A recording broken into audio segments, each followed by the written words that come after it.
Hi guys, welcome to Unboxing Codes.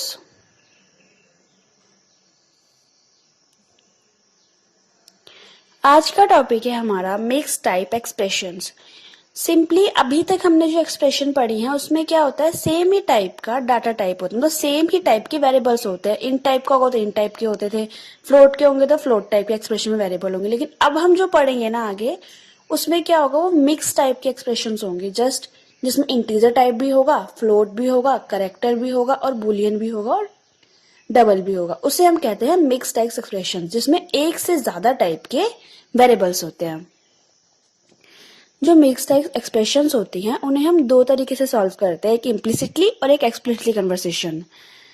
तो इस video में आपको मैं बताऊंगी कि हम इम्प्लिसिटली कैसे करते हैं, और नेक्स्ट जो वीडियो आएगी उसमें बताऊंगी एक्सप्लिसिटली। तो इम्प्लिसिटली सिंपली क्या होता है, कंपाइलर अपने आप इम्प्लिसिटली मतलब अपने आप ही वो चेंज कर लेता है वेरिएबल को हायर में। यानी कि implicitly lower to higher change होती है वैल्यू। जस्ट अगर कोई वैल्यू बूल में है तो हम उसे चेंज कर देंगे करेक्टर में, अगर उसे ऐड करना है कैर के साथ। यही होती है इम्प्लिसिट टाइप। अब मैंने यहाँ पे एक टेबल दे रखा है, उसमें क्या कर रखा है, मतलब लोअर टू हायर स्टेट बता रखी है मैंने, जिसमें मतलब हम लोअर टू हायर जाते हैं, इसमें हायर टू लोअर बैक नहीं आते। कहने का मतलब ये है, अगर हमारे पास एक वेरिएबल जैसे मान लो एक लॉन्ग में वेरिएबल है और दूसरा वेरिएबल हमारा फ्लोट में है, तो जो उसकी आउटपुट आएगा, फाइनल आउटपुट, तो वो वैल्यू किस में आएगी, लॉन्ग में आएगी या फ्लोट में आएगी? वो वैल्यू फ्लोट में आएगी। फ्लोट में इसलिए आएगी क्योंकि जो फ्लोट टाइप है उसकी जो वैल्यू है वो ज्यादा है, मतलब उसकी जो एक तरीके से कहें कि वो हायर है लॉन्ग से, तो इसलिए फ्लोट वैल्यू आएगी। जस्ट अगर कोई कैर में है, कैर को हम सम कर रहे हैं इंटीजर में, तो वो जो वैल्यू आएगी वो इंटीजर में आएगी, क्योंकि हमेशा टाइप कास्टिंग होती है, टाइप ट्रंकेशन नहीं होती। टाइप ट्रंकेशन में lower to higher to lower नहीं जाता है, लेकिन लोअर टू हायर जाता है। यही इसी इम्प्लिसिटली में यही होता है कि जो कंपाइलर होता है वो हमारा लोअर टू हायर जाएगा, हायर टू लोअर वापस नहीं आता है। तो आपको समझ आ रहा होगा इस टेबल में क्या हो रहा है। इस टेबल में सिंपली जो अगर बूल में होगा तो हम उसे कैर में चेंज कर सकते हैं, उसे इंटीजर में चेंज कर सकते हैं, शॉर्ट में, लॉन्ग में एंड फ्लोट में, यही सब होता है। आगे आपको एग्जांपल बताऊंगी, उससे आपको क्लियरली समझ में आएगा कि मैं क्या कहना चाह रही हूँ।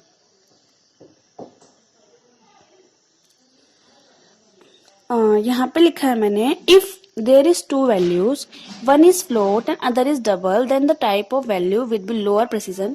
जस्ट सिंपली मैंने आपको बताया कि अगर एक वैल्यू हमारी फ्लोट में है और दूसरी हमारी डबल में है तो क्या होगा, फ्लोट प्लस डबल, तो उसका जो आउटपुट आएगा वो हमारा डबल में आएगा। डबल में क्यों आएगा, क्योंकि डबल की जो प्रोसीजर, डबल की जो डबल जो है वो हायर है फ्लोट से, तो इसीलिए डबल में वैल्यू आएगी, फ्लोट में नहीं। वो इम्प्लिसिटली फ्लोट जो हमारी जो वैल्यू आएगी उसे इम्प्लिसिटली वो डबल में चेंज कर लेगा। यही होता है हमारा इम्प्लिसिट में। आपको यहाँ पे दिख रहा होगा कि मैंने नोट में क्या लिखा हुआ है, जो वैल्यू होती है वो चेंज होती है, जो लास्ट हमारी वैल्यू आती है। अगर वो जैसे मान लो वैल्यू हमारी फ्लोट में है तो उसे चेंज नहीं करेगा, हमारी जो लास्ट जो फाइनल वैल्यू आएगी ना, फ्लोट प्लस इंट, उसके बाद जो वैल्यू आएगी उसे चेंज कर देता है वो लास्ट वाली को। जस्ट यहाँ देखो कि if one value is floating other value is integral, तो इम्प्लिसिटली कन्वर्ट कर देगा वो फ्लोटिंग में इंटीग्रल वैल्यू को। जस्ट यहाँ पे मैंने एक एग्जांपल दे रखा है, अगर एक फ्लोट है, उसे सम कर रहे हैं हम इंट से और उसे मल्टीप्लाई कर रहे हैं डबल से, तो क्या होगा, पहले मल्टीप्लाई होता है प्रेसिडेंस के अकॉर्डिंग, तो मल्टीप्लाई करेंगे तो हमारी जो वैल्यू आएगी वो आएगी हमारी डबल में। जो वैल्यू हमारी डबल में आई उसे हम फिर ऐड करेंगे फ्लोट में, तो जो हमारी फ्लोट में वैल्यू आई, हमने देखो यहाँ पे इंटीजर जो वैल्यू है उसे चेंज नहीं करा, हमने क्या चेंज करा है, जो उसका आउटपुट यानी कि जो उसका आंसर आया है हमने उसे चेंज करा है सिंपली। तो अब जब हम फ्लोट से सम करेंगे डबल को, तो जो हमारी वैल्यू आएगी वो आएगी हमारी डबल। तो यही मतलब है कि हमारी वैल्यू जो आउटपुट की लास्ट वैल्यू होती है वो चेंज होती है, वेरिएबल्स की वैल्यू चेंज नहीं होती। कि वो जैसे अगर इंट a इक्वल्स टू 10 दे रखा है, अगर हमने सम किया int b equals to 10 plus 11.1, तो इसमें जो है ना जो आउटपुट आएगा उसकी वैल्यू चेंज होगी। उसमें ये नहीं है कि जो 10 वेरिएबल है उसे वो चेंज कर देगा पहले डबल में फिर वो उसका यूज करेगा, नहीं, पहले वो यूज करेगा उसके बाद वो चेंज कर देगा। यहाँ मैंने कुछ एग्जांपल्स दे रखे हैं, सिंपली आपको समझ में आ जाएंगे। सिंपली मैंने क्या करा है, एक वेरिएबल लिया है इंट a टाइप का, उसके अंदर मैंने क्या स्टोर करवाया है 5 प्लस 12.32। तो आप सोच रहे होगे जो इसका आउटपुट है वो तो 17.32 आना चाहिए, लेकिन क्यों नहीं आया, क्योंकि देखो हमारा आउटपुट तो 70/32 ही आया है, लेकिन हमने जो स्टोर करवाई है वो वैल्यू वो हमने किस में करवाई है, इंटीजर टाइप में। तो वो तो नॉर्मल सी बात है ना, वो इंटीजर टाइप लेगा। वो थोड़ी ही ऐसा है कि आपने दिया मतलब वैल्यू स्टोर करवाई अपने इंटीजर में और वो चेंज कर देगा डबल में। नहीं, ऐसा नहीं होता। अगर आपने इंटीजर टाइप वेरिएबल में स्टोर करवाई है तो वो इंटीजर में ही रखेगा। अब देखो नेक्स्ट वाले में क्या किया है मैंने, एक वेरिएबल लिया है डबल एन। इसमें क्या किया है 5 + 12.32। अब सोच रहे होगे आप इसमें 17.35 क्यों दिया, क्योंकि इसमें जो हमने वेरिएबल लिया है वो हमने डबल लिया है, इंट नहीं लिया है। अगर यहाँ पे हम इंट ले लेते तो उसकी वैल्यू वो 17 ही देता, क्योंकि इंटीजर टाइप में फ्लोटिंग सम नहीं दो शो करता, फ्लोटिंग के बाद नंबर, फ्लोट में डेसिमल। अब यहाँ पे कैर में हमने वैल्यू 65 दी, लेकिन चेंज कितनी वैल्यू हमें दी आउटपुट में ए, क्योंकि जो कैर में मतलब जो अस्काई वैल्यू होती है 65 की, ए की अस्काई वैल्यू हमारी 65 होती है इंटीजर में। तो इसने क्या किया 65 को चेंज कर दिया कैरेक्टर में। तो ऐसे करके होता है। आपको समझ में आ गया। अगर हम स्टोर ही इंटीजर में करवा रहे हैं तो वो कैसे फ्लोट में ले लेगा।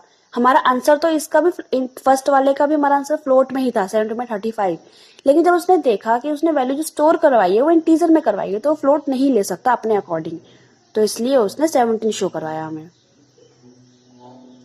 Next example simply last example जैसा है। इंट डी एक वेरिएबल लिया, इसमें क्या है 5.3 एंड 3 मल्टीप्लाई से सॉल्व करेगा तो ये आ जाएगी हमारी वैल्यू 9.5।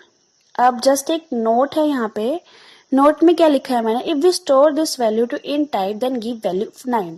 अगर ये जो 9.5 है अगर हम इसे स्टोर करेंगे इन टाइप में, यहाँ पे इंट में स्टोर करें तो उसकी डी की जो वैल्यू होगी वो 9 हो जाएगी, 0.5 हट जाएगा क्योंकि हम स्टोर ही इंटीजर में करवाए। लेकिन हाँ अगर हम ये 9.5 बिल्कुल एग्जैक्ट वैल्यू शो करवानी है तो हम उसके लिए यूज करेंगे डबल। ये होता है इम्प्लिसिट वाला। इतना आपको समझ में आ गया होगा कि हम कैसे कैसे यूज करते हैं। अब मैं आपको बताती हूँ एग्जाम्पल ऑफ इम्प्लिसिट का। आपको स्क्रीन पे दिख रहा होगा मैंने यहाँ एक प्रोग्राम लिख रखा है सिंपल सा। उसमें क्या किया है, सिंपली पहले तो इंट मेन तक तो आपको समझ में आ गया कि हम क्यों यूज करते हैं। अगर आपको नहीं पता तो हमारी जो पहली वीडियोज है उनमें जाके देखिए कि ये क्यों यूज करते हैं, hash include IO stream using name SPD, सब पता चल जाएगा। कैर इक्वल्स टू ए, तो इसमें क्या किया एक कैरेक्टर एक ए कैर करके एक वेरिएबल लिया, उसके अंदर स्टोर करवाया ए, और इंट प्रिंट कैर करके एक वेरिएबल लिया, उसके अंदर हमने अभी वैल्यू स्टोर नहीं करवाई है। एक नेक्स्ट क्या करा हमने इंट नम करके वेरिएबल लिया 200 करवाई, फिट नम करके लिया उसमें 245.3 करवाई। एक नीचे मैंने इंट ए करके एक वेरिएबल लिया, उसके अंदर कितना स्टोर करवाया हमने 6 + 7.5, तो ये सी आउट करवा देगा हमारा वैल्यू ए, यानी कि ये फ्लोट नहीं हमें वो करवाएगा कि हमने स्टोर ही इंट में करा तो फ्लोट कैसे चेंज करवा देगा। तो कितनी कितनी दिखाएगा हमें वैल्यू, ये दिखाएगा हमें 13.5 नहीं दिखाएगा, ये हमें से 13 दिखाएगा। आपको दिखाऊंगी मैं इसका आउटपुट भी। उसके बाद क्या करा है मैंने यहाँ सिंपली सी आउट करवा दिया है ए कैर जो वेरिएबल ए कैर जो है वो हमारा ऑलरेडी हमारा करेक्टर में है, तो हमारी नॉर्मल सी बात है वो करेक्टर ही दिखाएगा, यानी कि हमारे यहाँ पे क्या करवाएगा वैल्यू ए सिंपली प्रिंट होगी। बट फिर हमने क्या किया, जो ए कैर हमारा वेरिएबल है उसे हमने स्टोर करवा दिया प्रिंट कैर में। जो प्रिंट कैर है वो रहा इंटीजर टाइप का, तो अब क्या करेगा वो जो ए कैर की वैल्यू है यानी कि ए की, उसे चेंज कर देगा इंटीजर में, तो यानी कि अस्काई वैल्यू, तो उसकी अस्काई वैल्यू प्रिंट हो जाएगी यहाँ पे प्रिंट कैर में। फिर सिंपली इंट नम हमने प्रिंट करवाया, फिट नम प्रिंट करवाया, सिंपली जो है वो प्रिंट हो जाएगा। फिर हमने क्या किया इंट नम वेरिएबल में इंट नम जो वेरिएबल वैल्यू है प्लस कर दिया उसमें ए कैर कितनी वैल्यू हमारी ए को हम चेंज कर देंगे स्काई में तो वैल्यू पता लग जाएगी हमारी उसे। और फिर नेक्स्ट में क्या किया हमने fit num equals to fit num plus a, fit num तो सिंपली हमारी वैल्यू दे रखी है डबल में, और ए कैर जो है हमारा करेक्टर में है, तो उसने क्या किया करेक्टर को यूज करेगा, उसका जो आउटपुट आएगा ना उसको हम चेंज कर देंगे डबल में पूरा कंप्लीट। अब यहाँ पे क्या हुआ C out after addition print carry equals to a carry. अब इसने क्या किया प्रिंट कैर जो वैल्यू हमने लिया था ऊपर उसमें फिर से वैल्यू हमारी ए कैर की स्टोर करवा दी, जो न्यू हमारी वैल्यू आई। आपको ऐसा लग रहा होगा कि इसमें बार बार एक ही वेरिएबल में स्टोर करना, हमने आपको बताया था वेरिएबल्स हम यूज कर सकते हैं और इनमें वैल्यूज चेंज होती रहती है, कि अपने प्रोग्राम के अकॉर्डिंग वैल्यूज हम चेंज कर सकते हैं। यही होता है कि वेरिएबल्स में वैल्यू ऐसे चेंज होती है। अगर आपको इसमें कोई डाउट है वेरिएबल नहीं समझ आता तो डिस्क्रिप्शन में लिंक मिल जाएगा, उसमें जाकर आप देख लेना। फिर हमने सिंपली सी आउट करवाया प्रिंट कैर इंट नम और फिट नम। तो इसका आउटपुट देखते हैं। इसका आउटपुट आया है हमारा, एक सेकेंड, पहला हमारा आउटपुट आया है 13 कैसे आया कि हमने सी आउट करवाया था, तो मैंने आपको बताया था कि फ्लोट में तो आएगा नहीं, कि हमने वैल्यू जब इंटीजर में स्टोर करवाया तो फ्लोट में कैसे आ जाएगा। और फिर क्या आया उसके बाद, ए कैर की वैल्यू कितनी थी हमारी ए, तो ये प्रिंट हो गई। अब उसके बाद क्या हुआ, प्रिंट कैर में वैल्यू हमारी ए कैर की स्टोर करवाई, तो ए कैर को हमने चेंज कर, मतलब ए कैर जो वेरिएबल उसे हमने चेंज कर दिया, तो उसकी वैल्यू कितनी होती है इंट में 97, तो यहाँ वैल्यू 97 आ गई। और नेक्स्ट में क्या किया, प्रिंट कैर करवाया, प्रिंट कैर की वैल्यू 97 स्टोर हो गई। इंट नाम की वैल्यू हमारी आ गई 200, तो इसमें क्या किया, इंट नाम की वैल्यू हमारी आई 200। पहले हमारी वैल्यू कितनी थी इनिशियली, इंट की वैल्यू 200 और फिट नाम की वैल्यू 245।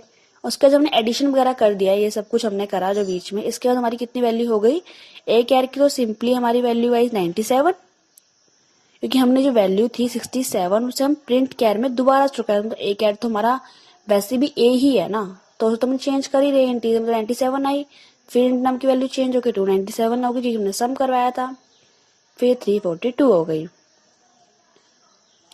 आई होप कि आपको समझ में आया होगा कि इम्प्लिसिट एक्सप्रेशंस क्या होती है, मतलब किस टाइप से हम यूज करते हैं। आगे जो वीडियो आएगी उसमें मैं आपको बताऊंगी कि एक्सप्लिसिट क्या होती है, तो आगे वाली वीडियो को देखते रहे और चैनल को सब्सक्राइब कर दे और लाइक कर दे वीडियो को और कमेंट कर दे।